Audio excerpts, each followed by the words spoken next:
La parole est à Monsieur Meyer Habib. Merci, Monsieur le Président. Monsieur le Premier ministre, permettez-moi de commencer par citer le prophète Isaïe, il y a 2600 ans. Pour l'amour de Sion, je ne me tairai point. Pour l'amour de Jérusalem, je ne prendrai point de repos.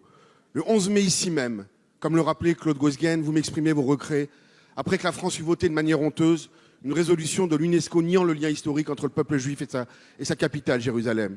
Le président de la République lui-même, dans une lettre personnelle du 22 juin, m'a également assuré que la prochaine résolution ferait l'objet d'une attention toute particulière.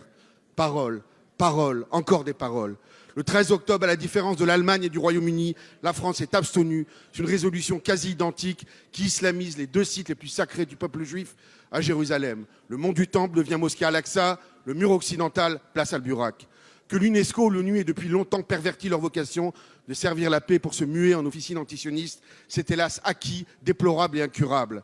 Dois-je rappeler que le Conseil des droits de l'homme, aujourd'hui présidé par la grande démocratie qu'est l'Arabie saoudite et jadis par la Syrie d'Assad ou le Libyen Kadhafi, réserve depuis sa création plus de 50% de ses condamnations au seul et minuscule État juif. Mais que la France, patrie des Lumières, s'abstienne devant pareille insulte à 4000 ans d'histoire judéo-chrétienne, c'est indigne. Quand on a vu les réactions folles à une simple caricature, je n'ose imaginer que le monde musulman réagirait à une résolution tout aussi absurde qui ferait de la Mecque un site chrétien.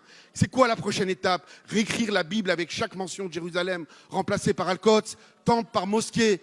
Ce vote est indirectement une prime aux djihadistes, les mêmes qui ensanglantent notre pays. Face au négationnisme historique, s'abstenir, c'est être complice.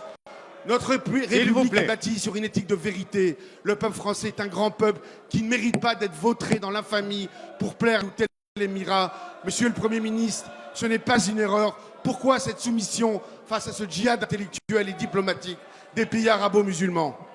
La parole est à Monsieur Harlem Désir, secrétaire d'État chargé des Affaires européennes.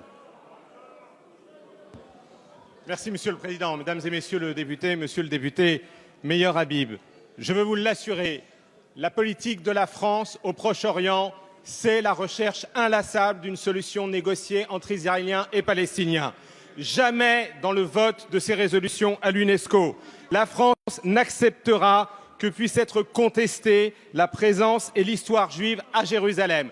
C'est pour cette raison que malgré l'amélioration du texte qui était soumis au vote du Conseil exécutif de l'UNESCO, nous nous sommes abstenus. Nous avons fait retirer les formules qui étaient inacceptables, mais nous ne pouvions pas voter en faveur de ce texte. En revanche, cela est vrai, nous devons inlassablement dire que ce n'est pas par la colonisation que l'on créera les conditions de la reprise du dialogue entre Israël et la Palestine, et cela, évidemment, un élément de ce texte.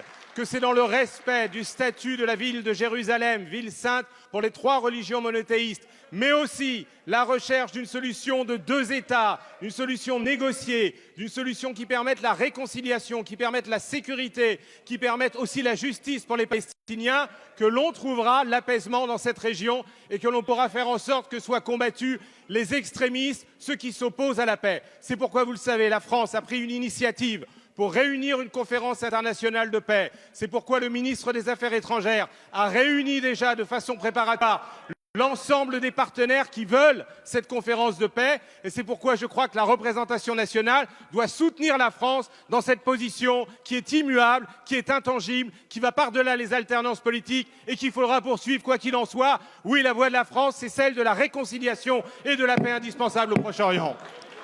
Merci.